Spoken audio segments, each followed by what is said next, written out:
नमस्कार दोस्तों, मैं मनोज कुमार वीआरबी एजुकेशन पे आपका हार्दिक स्वागत करता हूं। दोस्तों, हम प्रतिशत पढ़ रहे थे। प्रतिशत की कुछ अगली टाइप आज हम पढ़ेंगे, जो कि पिछली टाइप्स हमने करवाई थी वही हमने यूनिटरी मेथड के आधार पे करवाई थी। वही जो आपके एग्जामों में पूछा जा रहा है, इसी मेथड के आधार पे आपके एग्जाम में क्वेश्चन आते हैं। अगर आप पहली बार क्लास देख रहे हैं प्रतिशत की, तो बाकी क्लासें पहले देखेंगे, तभी आपको आगे का समझ में आएगा, क्योंकि सभी क्लासें एक दूसरे से लिंक्ड हैं। क्योंकि यूनिटरी मेथड यूज कर रहे हैं हम, किसी फॉर्मूले का यूज नहीं कर रहे हैं, इसलिए पिछली क्लासों का आपको पढ़ना बहुत ज़रूरी है। अगर आपने क्लासें नहीं देखी तो जाके देखिए। चलिए आज क्लास में शुरू करते हैं हम एक नई टाइप, जिसमें पहला क्वेश्चन है आपका, राजू अपनी आय का 20% मकान के किराए पर तथा शेष का 70% घरेलू मदों पर खर्च करता है। यदि वह 3600 रुपये की बचत करता है तो उसकी आय ज्ञात करें। सबसे पहले तो आय बराबर क्या होता है? आय बराबर होता है खर्च प्लस की बचत। ठीक है, आय बराबर में खर्च प्लस बचत, यानी कि आपने अगर 100 रुपये कमाए, 10 रुपये खर्च कर दिए, तो आपके पास कितने बचे? 90। तो ये जो बचे और जो खर्च कर दिए, इनको जोड़ेंगे तो अपने क्या आ जाएगी? आय आ जाएगी। ठीक है, अब देखते हैं। इस टाइप के दो तरह के क्वेश्चन आते हैं। एक तो होता है राम अपनी आय का 20% मकान के किराए पर, 70% घरेलू खर्च, 10% मनोरंजन पर, इस तरह से, जिसमें ये शेष वर्ड यूज नहीं करा होता है। लेकिन यहाँ हर खर्च के बाद में क्या दे रहा है? शेष का। राजू अपनी आय का 20% मकान के किराए पर तथा शेष, इस यानी कि 20% खर्च करने के बाद जो बचा, उसमें से 70% घरेलू खर्च कर रहा है। तो ठीक है, शुरुआत करते हैं। मान लेते हैं आय कितनी है? 100 आय मान ली, ताकि हम प्रतिशत आसानी से निकाल सकें। तो 20% मकान के किराए पर, तो मकान किराया कितना खर्च करता है? मकान किराए पर कितना खर्च हुआ उसका? 20%। आय का 20%, आय 100 है तो 100 का 20% तो 20 ही होता है, तथा शेष का 70% घरेलू खर्च। अब शेष कितना बचा? शेष बचा 100 में से 20 खर्च कर दिए तो बचे 80, ये शेष बचा। और इसका घरेलू खर्च कितना होता है? यहाँ पे घरेलू खर्च कितना हुआ? अब घरेलू खर्च हुआ इस शेष का 70%। शेष का 70% हुआ 8 × 56, 56। यदि वह इतने 3600 रुपये की बचत करता है तो ये घरेलू खर्च हो गया। तो बचत कितनी हुई? बचत कितनी हुई भाई? 100 रुपये उसकी आय थी, जिसमें से 20 तो ये खर्च कर दिए और 56 ये, तो कितने खर्च हो गए? 66, 76, 76 खर्च हो गए। बचे कितने? 24। ये 24 उसकी क्या आई? बचत आई। भाई मकान के किराए पर 20% और शेष का 70%, तो शेष बचा 100 में से 20, 80, इसका 70% यानी कि 56 खर्च कर दिए उसने घरेलू खर्च पर। इस तरह से उसका कुल खर्च हो गया 20 और 56, 76, 76 उसका कुल खर्च हो गया। तो 100 में से हमने 76 घटाया तो कितना? 24 उसकी बचत बची। 24 अगर उसकी बचत है, और क्वेश्चन में कितनी दे रखी है? 3600, तो 24 यूनिट की वैल्यू कितनी आ गई? 3600, तो 1 यूनिट की वैल्यू आ जाएगी 3600 बटे में 24। 24 से कम 24 बच गया, 24 × 120 और 0 कितनी आ गई? 1 यूनिट की वैल्यू 150। अब वो आपसे कुछ भी पूछे, आय पूछे, तो 100 गुणा में 150 यानी कि 15,000। अगर आपसे पूछे मकान किराए पर कितने खर्च हुए, तो 20 गुणा 150। अगर कहे घरेलू खर्च कितना, तो 56 गुणा में 150, 150। ठीक है, हमने कर दिया 3600 बटे में 24, 24 से कम 24, 12 बच गए, 24 × 120, 150। यहाँ से आ गए 1 यूनिट की वैल्यू, क्योंकि ये हमने सभी क्या निकाले थे? रेशियो में निकाले थे। बात समझ में आई कि नहीं? आपने समझ लिया, मैंने बिल्कुल डिटेल से बताया। एक और तरीके से भी इसको अपन कर सकते हैं। कैसे? देख लेते हैं अपन। मान लेते हैं उसकी आय कितनी है? x का 20% मकान के किराए पर, भिन्न से आपने देखा है तो 20% 1/5, यानी कि 5 में से 1 खर्च कर दिया, तो अब उसके पास बचा कितना? 4/5।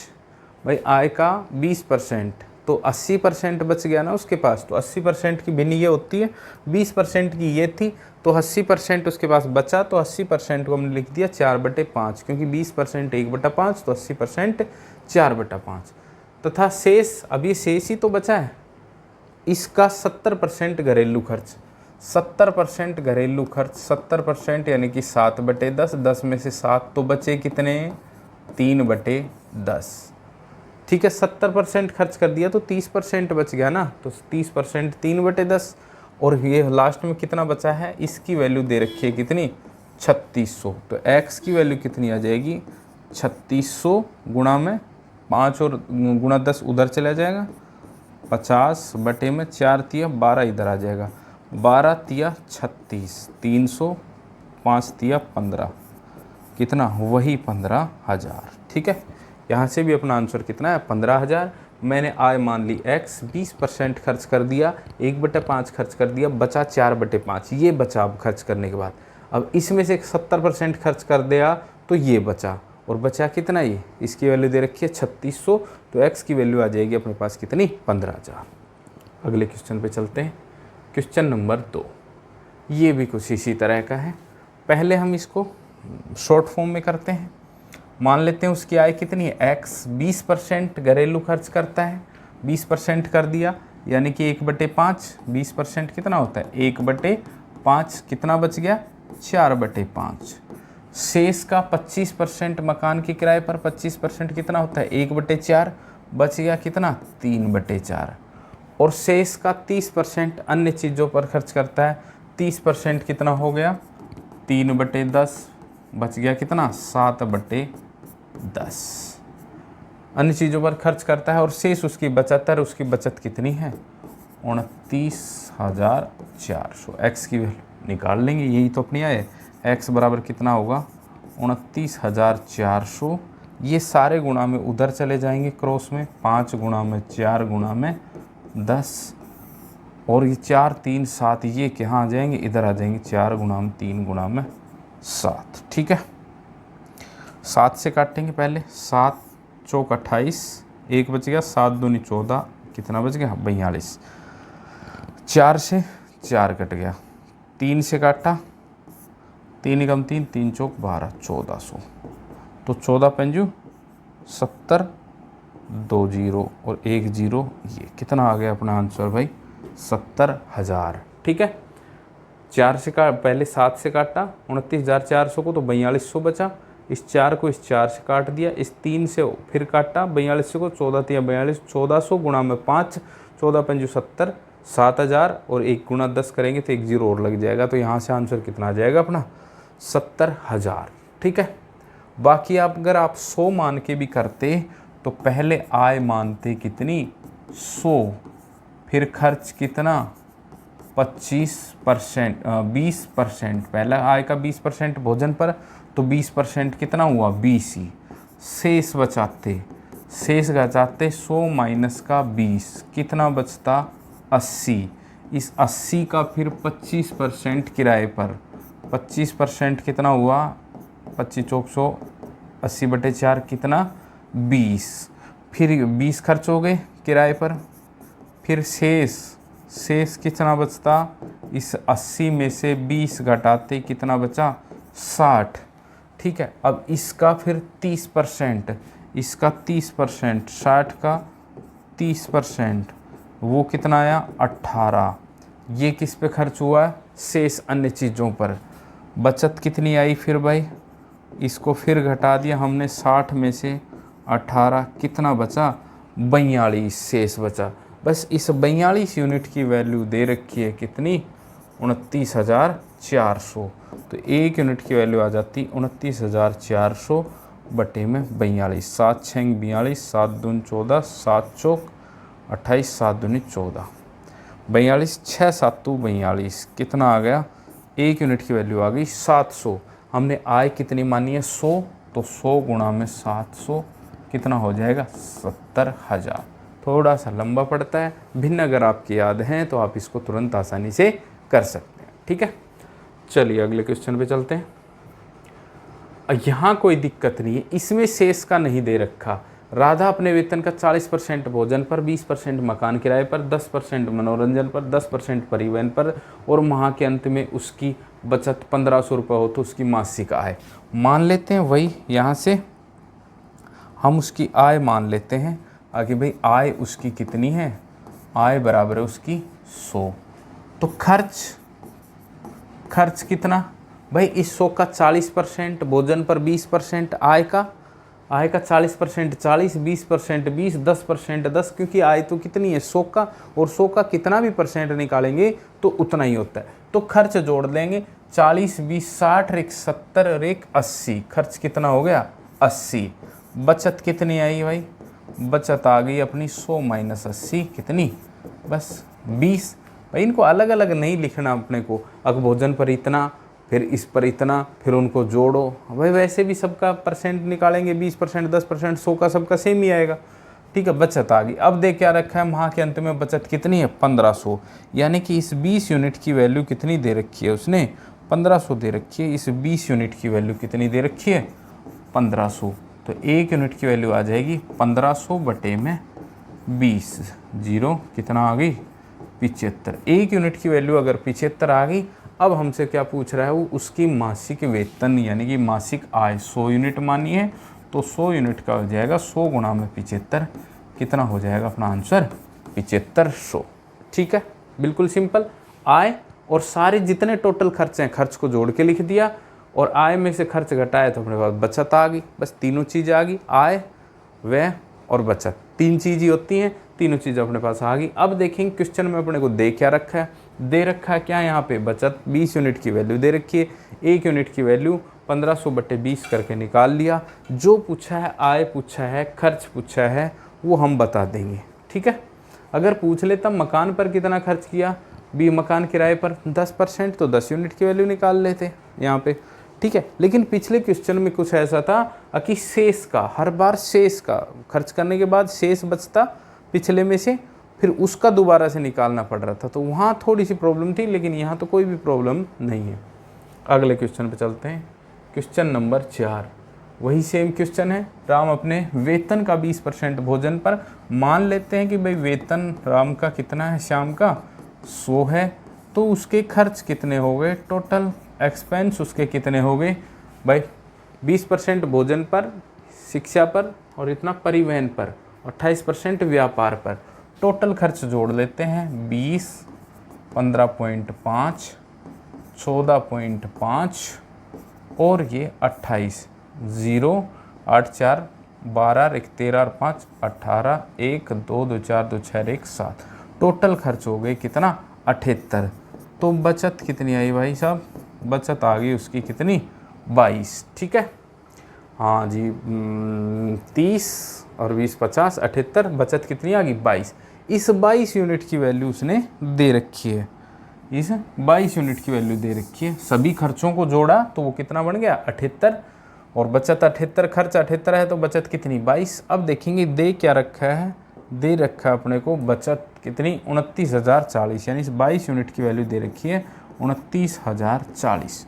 तो 1 यूनिट की वैल्यू आ जाएगी 29,040 बटे में 22, 11 दूनी 22, 11 दूनी 22, कितना बच गया 7, 11 6 की 66, 4 11 चौक 44, 26, 2,640। फिर 2 से काट देंगे, 2 से काटा 2 एकम 2, 2 तिया 6, 2 दूनी 4, 1320 अपनी 1 यूनिट की वैल्यू आ गई। यानी 29,040 में अगर 22 का भाग देंगे तो आ जाएगा 1320। मैंने पहले 11 से काटा, 2 बार इसको 11 से काटा तो 2640। ठीक है, और 2640 में फिर 2 का भाग देंगे तो 1320, 1 यूनिट की 1320 आ गई। तो बताओ भोजन पर कितने खर्च करे, हमने तो सारा खर्च एक साथ लिख लिया, भोजन पर खर्च देख लेंगे। भोजन पर खर्च कितना है 15.5, तो 15.5 यूनिट की वैल्यू कितनी आ जाएगी 15.5, किससे गुणा करना है 1320 से, गुणा में 1320, यानी कुल मिला के 155 को 132 से गुणा करना है, क्योंकि एक जीरो से ये पॉइंट हट गया।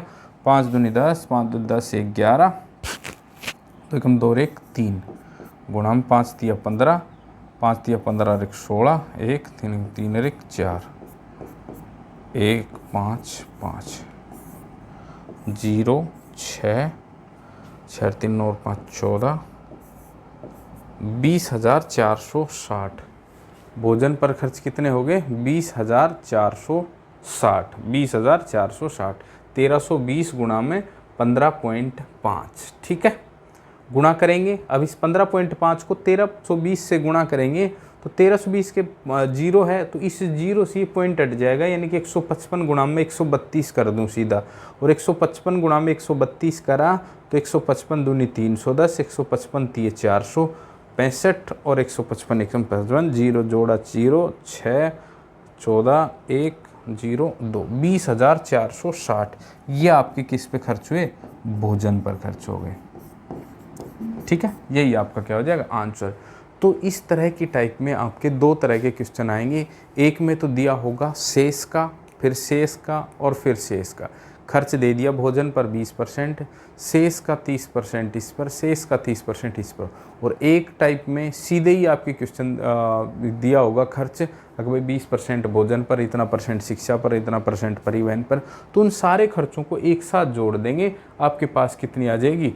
आपके पास बचत भी आ जाएगी। बचत आ गई तो बचत आपको क्वेश्चन में दे रखी होगी।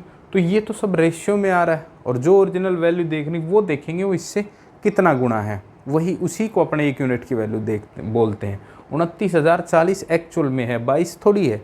22 तो इस परसेंट के आधार पे हमने जो माना है उस आधार पे आया है। ठीक है, तो एक यूनिट की निकालने के लिए 29,400 में 29,040 में किसका भाग दे देंगे? 22 का भाग देंगे, एक यूनिट की वैल्यू आ जाएगी। फिर उसके बाद जो उसने पूछा है उससे क्या कर देंगे? गुणा कर देंगे।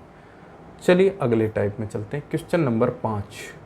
किसी गांव में 12% बकरियां बाढ़ में बह गई और शेष बकरियों में से 5% बकरियां किसी बीमारी से मर गई। यदि अब गांव में 8360 बकरियां शेष रह जाती हैं तो बाढ़ से पहले गांव में कितनी बकरियां थी? ठीक है, मान लेते हैं बाढ़ से पहले कितनी बकरियां थी गांव में? X बकरियां थी। बाढ़ से पहले X बकरियां थी। 20% बकरियां बाढ़ में बह गई। कितना? 12% बकरियां बाढ़ में बह गई। लेकिन भाई 12% बह गई तो बची कितनी? 88% तो बची। ये लो जी, इस टोटल का 88% शेष रहेगी। अब इस शेष में से 5% बकरियां किसी बीमारी से मर गई, तो 5% मर गई तो कितनी बची? 95% तो बची। ठीक है, ये इस 95% 5% की भिन्न कितनी होती है भाई? 1/20। या इस 95% 1/20 बीमारी से मर गई तो कितनी बची? 19/20। ये 19/20 ही लिखा है। 5% हटाएंगे, 100 का भाग देंगे, 5 से 19, 5 से 20, तो इसको 19/20 लिख लें या 95%। तो 95% बीमारी से मर गई। यदि अब गांव में 8360 बकरियां हैं, इसके बाद शेष कितनी बची? 8360। टोटल बकरी X थी, 12% मर गई, 88% बच गई। अब ये बच गई उसके पास। अब इसमें से भी 5% और गई बीमारी से, वो 5% गई तो 95% बची। ठीक है, तो X का 88/100 गुणा में 95/100 बराबर में 8360। ठीक है, काट लो। इसको ये 19, इसको ये 20। 4 से काटा, 4 दूनी 8, 22, 4 से काटा 25। तो X की वैल्यू कितनी आ जाएगी? 8360 गुणा में ये 25 और 20 इधर गुणा हो जाएंगे, 25 गुणा में 20 बटे में 22 गुणा में 19। अभी और काट लेते हैं इसको। ठीक है भाई, 19 दे देखो, ये कटना चाहिए। 19 चौक 76, 19 चौक 76, 19 चौक 76, 19 चौक 76, 4 और 3 7, फिर 19 चौक 76, 440 बार कट गया। ठीक है, फिर 22 से काट लेते हैं, 22 दूनी 44, 20। बस ये तो हो गया काम तमाम। 20 गुणा में 20 गुणा में 25, 20 गुणा 20 तो कितना? 400, और 400 गुणा में 25, और भाई 25 चौक 100, और ये 2 जीरो। तो गांव में पहले कितनी थी? 10,000 बकरियां थी। टोटल X 12% बह गई, 88% बची। अब ये शेष रहेगी, इसमें 5% मर गई, 95%। बस अब इसको सोल्व करना है। परसेंट हटाया, भाग में 100। ठीक है, क्रॉस में उधर मल्टीप्लाई कर लो, अपने को X की वैल्यू चाहिए। जितना कट रहा है उसको काट लेते हैं, बाकी को क्रॉस मल्टीप्लाई करके एक्स एक्स इधर छोड़ते हैं। फिर 19 से काट दिया मैंने 8320 को, 440 बार कट गया। फिर 22 से काटा 440 को, 22 दूनी 44, 20 बार बच गया केवल 20 गुणा 25 गुणा में 20। तो आंसर आ गया अपना कितना, 10,000। ठीक है, बिल्कुल सिंपल था। क्वेश्चन नंबर 6, एक परीक्षा में 1000 लड़के 800 लड़कियां थी। लड़कों में 60% और लड़कियों में 50% परीक्षा उत्तीर्ण हुए, तो परीक्षा में अनुत्तीर्ण हुए उनका प्रतिशत ज्ञात करो। परीक्षा में कौन कौन है, लड़के हैं और लड़कियां। लड़के कितने हैं, 1000, लड़कियां कितनी हैं, 800। लड़कों का 60% और लड़कियों का उत्तीर्ण हुए हैं। उत्तीर्ण लड़कों का 60%। तो भाई लड़कों का 60% यानी कि 1000 का 60% कितना होता है, अब इतना प्रतिशत पढ़ लिया, अब 1000 का 60% निकालना नहीं पड़ेगा। अब 1000 गुणा में 60/100, 1000 का 60% कितना हो जाएगा, 600। और लड़कियों का 50%, लड़कियों का 50% कितना हो जाएगा, 400। ठीक है, टोटल कितने थे, टोटल स्टूडेंट 1800, टोटल लड़के और लड़कियां, जिसमें से उत्तीर्ण हुए 600 और प्लस 400 कितने, 1000। तो पूछा है परीक्षा में उत्तीर्ण हुए, परीक्षा में अनुत्तीर्ण हुए उनका प्रतिशत ज्ञात करो। तो अनुत्तीर्ण कितने हुए मुझे बताओ। परीक्षा में 1800 टोटल थे, जिसमें से 1000 उत्तीर्ण हो गए, तो अनुत्तीर्ण कितने हुए भाई, 1800 माइनस का 1000 कितने बचे, 800। और पूछ रहा है अनुत्तीर्ण प्रतिशत, तो निकाल देना अपने को कि 800 इस 1800 का कितना प्रतिशत है, गुणा में 100। ठीक है, 2 से काटा 400/9, तो ये हो जाएगा 4 चौक 9 चौक 36, 9 चौक 36, 44 से ही 4/9% ऐसे विद्यार्थी हैं जो अनुत्तीर्ण हुए। लड़के 1000 थे, लड़कियां 800। उत्तीर्ण 60% लड़के, 1000 का 60% 600, 1000 गुणा में 60/100।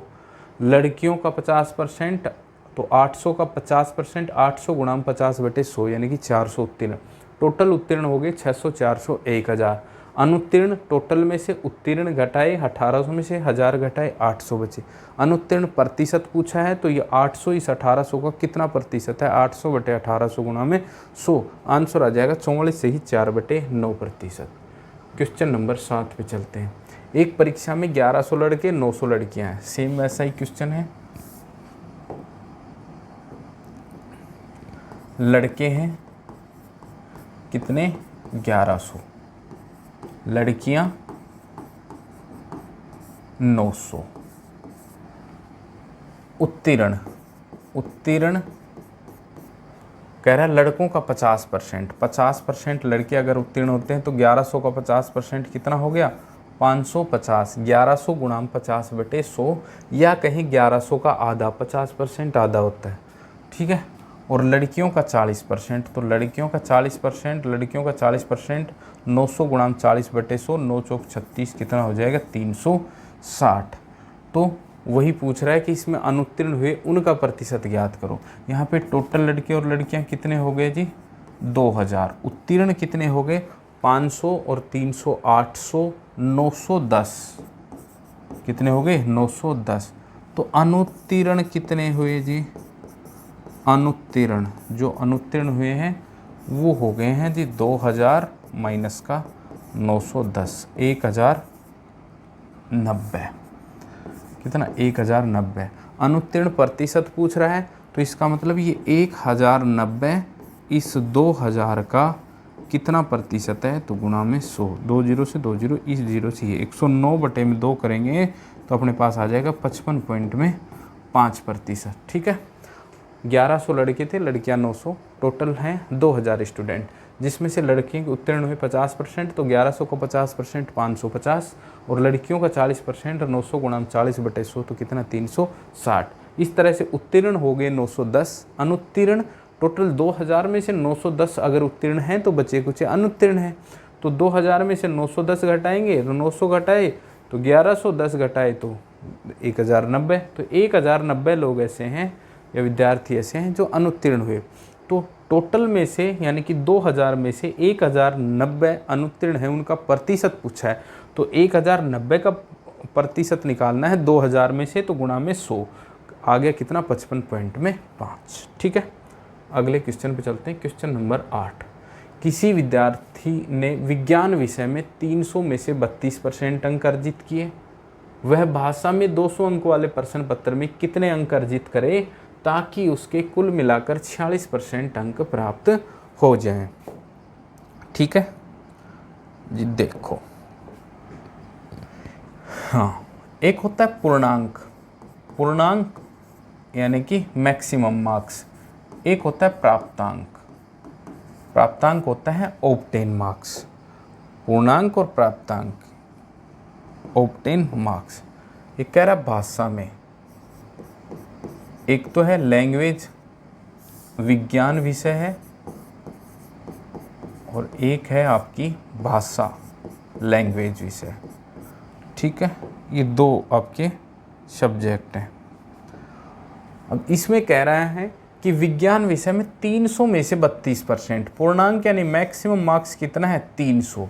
अब इसमें से आए कितने हैं 32% मार्क्स, तो ये 32% मार्क्स आए हैं, तो 300 का 32% कितना हुआ, 300 गुणा में 32 बटे में 100, 3 दूनी 6, 3 तिया 9, कितने अंक आए हैं 96। भाई 300 का 32% निकालना है, 300 गुणा में 32 बटे में 100, 2 जीरो से 2 जीरो कट गई, 3 दूनी 6, 3 तिया 9। अब इस तरह से थोड़ी निकालोगे, ये ऐसे ही अंदाजा लगाओ, 300 गुणा में 32 बटे 2 जीरो से 2 जीरो कट गई, आपको सीधा 32 गुणा 3 ही तो करना है। ठीक है, अब कह रहा है भाषा के 200 अंक वाले प्रश्न पत्र में कितने अंक अर्जित करे ताकि वह कुल मिलाकर 46% अंक प्राप्त हो जाए। तो भाषा का 200 का पेपर है, तो टोटल कितने हो गए 500 का पेपर है, और कह रहा है कुल मिलाकर 46% अंक आ जाएं। तो कुल मिला के 46% अंक आएंगे, तो 500 में से कितने अंक लेने पड़ेंगे अगर 46% के लिए, तो 500 गुणा 46 बटे 100, 6 पंजू 30, 3 5 20, 3 23, 230 अंक उसके आने चाहिए। 230 अंक अगर उसके आ गए तो उसका ऑल ओवर या एग्रीगेट कितने अंक हो जाएंगे, 46% अंक उसके हो जाएंगे। जिसमें से विज्ञान में तो 300 में से 32% आ गए, 96 मार्क्स आ गए। अब भाषा में कितने लाए कि 500 में से उसके 46% अंक हो जाएं, 46% अंक होंगे, 230 अंक टोटल चाहिए।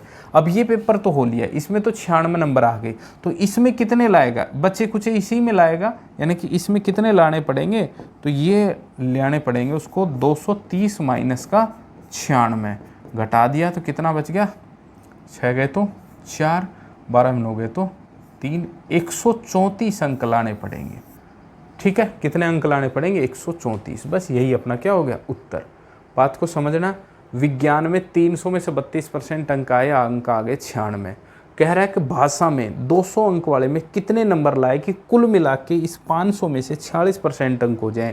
तो 500 में 46% अंक चाहिए तो 230 अंक जुड़ने चाहिए दोनों पेपरों में, जिसमें से एक में तो आ गए 96, तो दूसरे में से इस टोटल में से मैं 230 में 96 घटा दूं तो कितने बचे 134, तो 134 इसी में लेने पड़ेंगे, दो ही तो सब्जेक्ट हैं इसमें, बस 134 अपना क्या आ गया उत्तर। अगर ये पूछता कितने प्रतिशत अंक अर्जित करे तो 134 का प्रतिशत निकाल देते, 134 बटे में 200 गुणा में 100, यानी कि उत्तर आ जाता अपना 68%। ठीक है, या अंक पूछे तो 134, इन दोनों को मिलाओगे तो देखो 230 हो रहा है ना, 96 प्लस में 134 कितना हो जाएगा 230, आपका आंसर हो जाएगा 134। ठीक है, अगले क्वेश्चन पे चलते हैं। क्वेश्चन नंबर 9, एक परीक्षा में 3 विषय विज्ञान, भूगोल, इतिहास और संस्कृत में क्रमशः 40%, 55% और 45% अंक प्राप्त होते हैं। यदि गणित का पूर्णांक 200 अंक है तो विद्यार्थी को गणित में कितने प्रतिशत अंक लाए कि कुल मिलाकर सभी विषयों में 60% अंक हो जाएं। भाई यहाँ सब्जेक्ट हो गए कितने 4, एक तो है आपका भूगोल,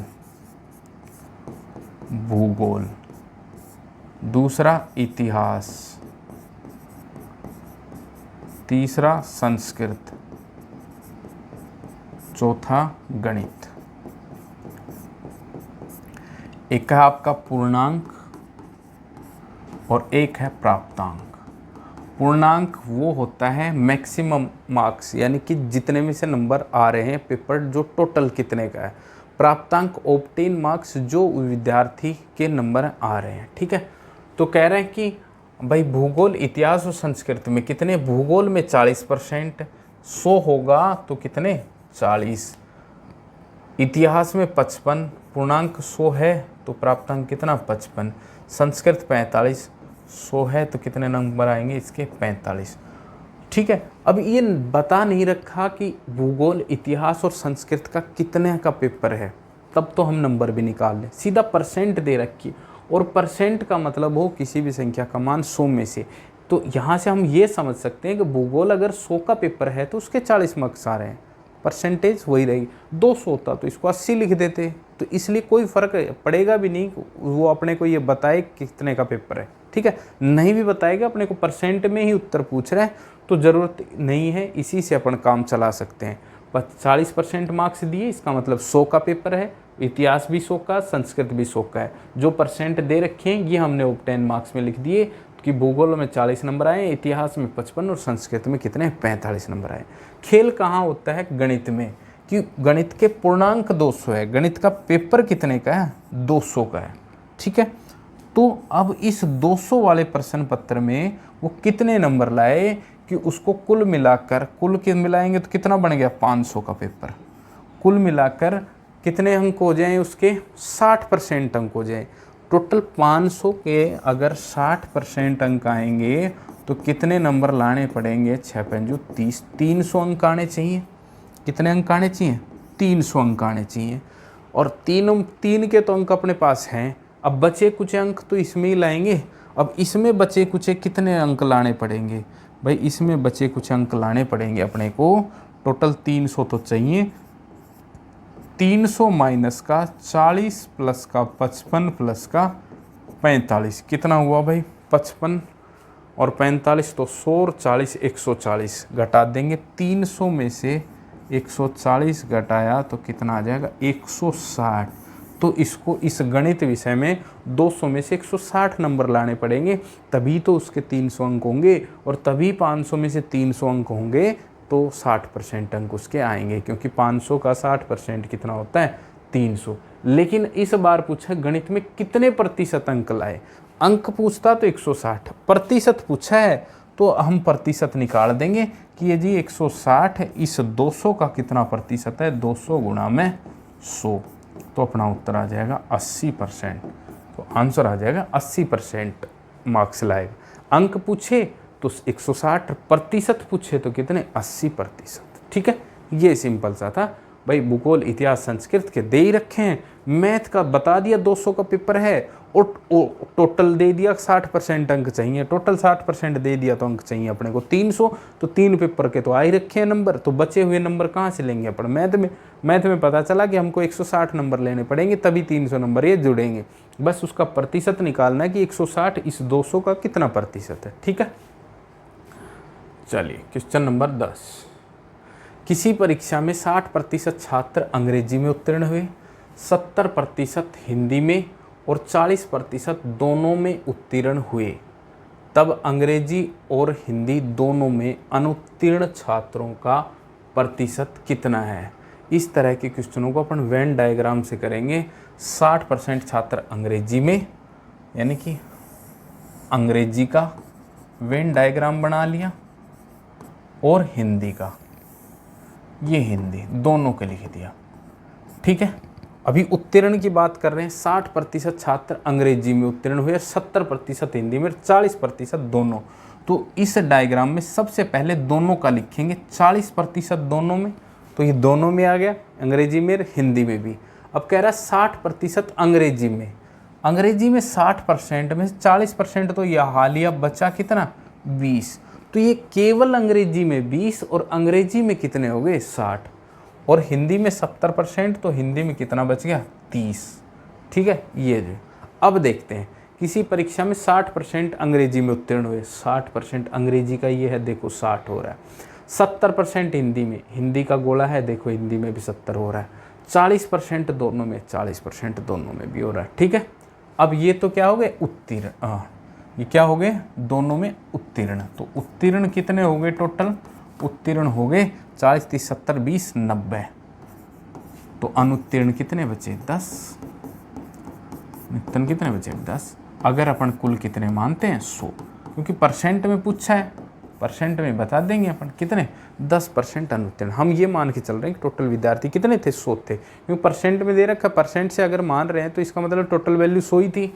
तो कुल अगर 100 हैं तो उत्तीर्ण कितने हुए 90 और अनुत्तीर्ण कितने हुए 10। तो अनुत्तीर्ण छात्रों का प्रतिशत, अनुत्तीर्ण छात्र कितने हैं 10%। कुछ नहीं बनाना, 2 गोले बनाने हैं, 2 का ही आपको वेन डायग्राम मिलेगा। एक कॉमन पार्ट छोड़ देंगे, पहले कॉमन पार्ट को लिखेंगे, फिर इंडिविजुअल लिखेंगे। जैसे इंग्लिश का 60 दे दिया तो इसको घटा के बचा हुआ लिखते हैं। अब इसको अगर मैं पढ़ के सुनाऊं तुम्हें तो केवल अंग्रेजी में उत्तीर्ण 20 हैं, केवल अंग्रेजी में, केवल अंग्रेजी में 20 और अंग्रेजी में कितने 60। लेकिन ये 40 जो पास हैं ये मैथ हिंदी में भी पास हैं, तो इसलिए अंग्रेजी में पास तो 60 और केवल अंग्रेजी में 20। यहाँ हिंदी में पास तो 70 और केवल हिंदी में कितने 30। ये 30 केवल हिंदी में। इस तरह से उत्तीर्ण कितने हैं 90, तो अनुत्तीर्ण कितने 10। ठीक है, अगले क्वेश्चन से समझते हैं। ऐसा ही क्वेश्चन है अगला 11 नंबर। किसी परीक्षा में 52% विद्यार्थी हिंदी में, ये ली हिंदी, और 42% विद्यार्थी किसमें अंग्रेजी, ये लो अंग्रेजी, और 17% विद्यार्थी दोनों में फेल हुए। तो पहले 17% को लिखेंगे दोनों वाले के। अब हिंदी में कितने 52% हिंदी में है, तो आपण 52 में 17 घटा के लिख देंगे कितना 35। ठीक है, 42% विद्यार्थी अंग्रेजी है, तो 42 में 15 घटा के लिख देंगे 25।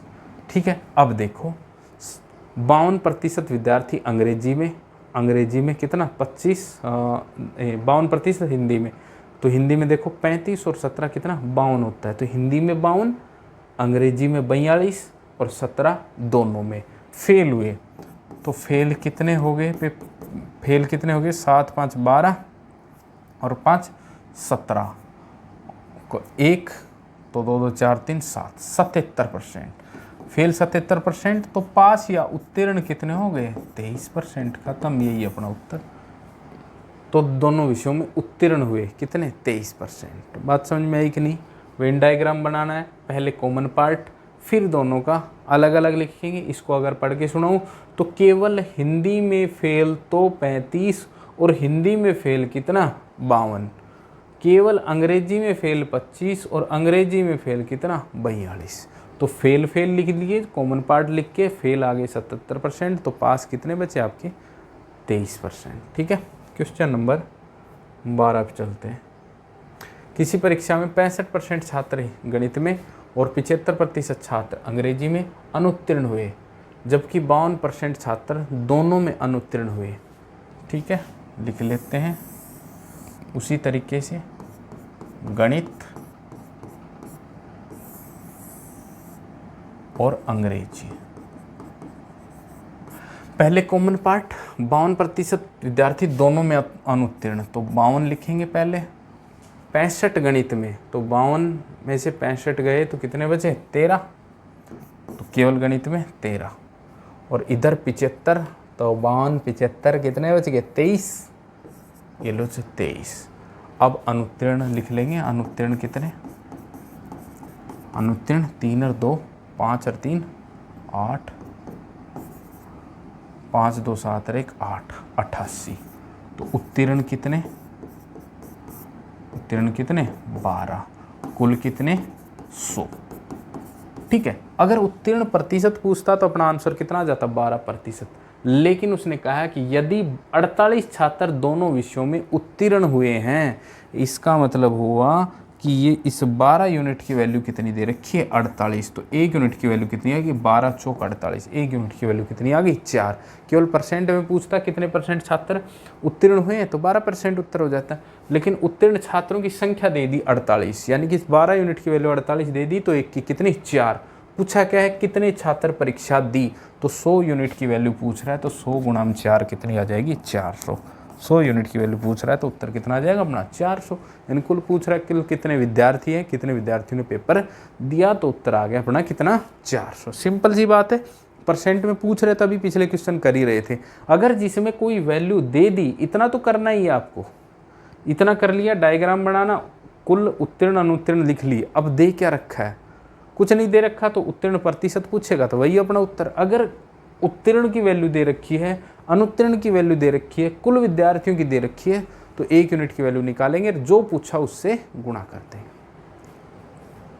क्वेश्चन नंबर 13 ये रहा। किसी विद्यालय में 90% छात्र अंग्रेजी में, 85% छात्र गणित में सफल होते हैं। यदि 150 छात्र दोनों में सफल होते हैं, यदि कोई भी छात्र इन दोनों विषयों में असफल नहीं होता है, तो छात्रों की कुल संख्या क्या है। बहुत शानदार क्वेश्चन है, अच्छे से समझना। सफल होते हैं, वेन डायग्राम बनाया पहले मैंने, कितना आ गया, कौन कौन है इसमें, अंग्रेजी और गणित। पहली बात तो कुल विद्यार्थी कितने मान रहे हैं अपन, 150। अब इसमें सफल या पास बोलें या सफल बोलें, सफल पूरे 100, कुल 150 नहीं 100 मानते, 100 हैं, तो सफल इसमें कितने हैं, 100 ही हैं। सफल कितने हैं इसमें, 100 ही हैं, कोई भी अनुत्तीर्ण नहीं है। यदि कोई भी छात्र इन दोनों विषयों में असफल नहीं हुआ, इसका मतलब क्या हुआ कि ये जो अपन वेन डायग्राम बनाएंगे ये पूरा 100 ही आ जाएगा उत्तीर्ण का या पास का। अब ये कैसे आएगा, अगर भाई 90 तो किसमें, इंग्लिश में, 85 गणित में, 90 और 85 कितना हो गया, 5 1 17 175। तो इसका मतलब ये है कि यहाँ पे 100%, अगर ये 100 बच्चे माने 75 ऊपर जा रहे हैं, 75 एक्स्ट्रा जा रहे हैं, तो ये 75 ही क्या है, कॉमन मान लिया। 75 कॉमन है, तो 90 अंग्रेजी में, तो बचा कितना 15, गणित में 85 बचा कितना 10। देखो जोड़ेंगे 75 15 90 10 100, पूरे पास हो गए, पूरे क्या हो गए, उत्तीर्ण हो गए। लेकिन ये कॉमन पार्ट यहाँ दिया नहीं गया है, कॉमन पार्ट हमें निकालना पड़ेगा, क्योंकि इसकी जगह उसने ये दे दिया, यदि कोई भी छात्र दोनों विषयों में असफल नहीं होता है, असफल का रेशियो 0 है, इसका मतलब इन दो में ही टोटल 100 बनना चाहिए। तो टोटल 100 बन जाएगा, इन दोनों को जोड़ के जो एक्स्ट्रा जा रहा है 75 उसको कॉमन में रख दो। फिर देखो, क्योंकि हमने 100 ही बनाना है, 175 बन गया, ये 90 और 85 175, तो ये 75 एक्स्ट्रा जा रखा है, इस 75 को कॉमन में रख दो और फिर देख लो 90 इधर है तो 15, 85 इधर है तो कितने 10। अब जोड़ के देखेंगे तो ये कितना बन जाएगा, पूरा 100 बन जाएगा। तो सफल कितने 100 और असफल कितने 0। अब देखो क्या दे रखा है, यदि 150 छात्र इन दोनों विषयों में सफल होते हैं। अब इस 75 यूनिट की वैल्यू कितनी दे रखी है, 150, 75 यूनिट की वैल्यू कितनी दे रखी है, इस 75 दोनों विषयों में सफल होते हैं, तो 75 यूनिट की वैल्यू दे रखी है दोनों विषयों में। अपना कितना आया था 75, तो इस 75 यूनिट की वैल्यू दे रखी है 150, तो 1 यूनिट की वैल्यू कितनी आ जाएगी 2। तो कुल छात्र की संख्या 100 यूनिट, 100 गुणा में 2 कितना हो जाएगा 200। ठीक है भाई, अगर ये 100 हैं, ये तब तो ये 15, ये 75, ये 10 हो गए 100। अगर ये 200 होते तो ये 150 हो जाता, अगर नहीं ये 150, ये 30 और ये कितना 20। तो दे रखा था दोनों विषयों में उत्तीर्ण छात्र कितने 150, अपना कितना आया 75। हमने कैसे निकाला ये 75, इन दोनों को जोड़ के 100 से जो ऊपर जा रहा है, 100 से जो एक्स्ट्रा जा रहा है उसको कॉमन में रख लेते हैं। तो ये 75 ऐसे विद्यार्थी जो दोनों विषयों में पास हुए हैं, केवल अंग्रेजी में पास 15, केवल गणित में पास कितना 10। ठीक है, और दे रखा दोनों विषयों में जो उत्तीर्ण है उसकी वैल्यू 150, 1 यूनिट की वैल्यू 2 पूछा है, कुल विद्यार्थी 100 गुणा में 2 कितना आ जाएगा 200 आ जाएगा। तो आज ये कुछ बहुत ही बेहतरीन सी टाइप हमने करी हैं जो बहुत ही सिंपल थी। अगर आपको कोई दिक्कत आई है तो आप एक बार रिपीट करके फिर से देखिए। अगर आप क्लास को पहली बार देख रहे हैं तो भी आपको दिक्कत आएगी, क्योंकि आपको पिछली क्लासें देखना बहुत ज़रूरी है। आपको अनुपात समानुपात पढ़ना बहुत ज़रूरी है, आपको प्रतिशत की जो पहले क्लासें होगी उनको पढ़ना बहुत ज़रूरी है, तभी आपको ये क्लास समझ में आएगी। ठीक है, तो मिलते हैं अगली क्लास में और भी बेहतरीन नए नए लॉजिक्स के साथ जो आपके एग्ज़ाम के लिए बहुत ही ज़रूरी हैं। धन्यवाद।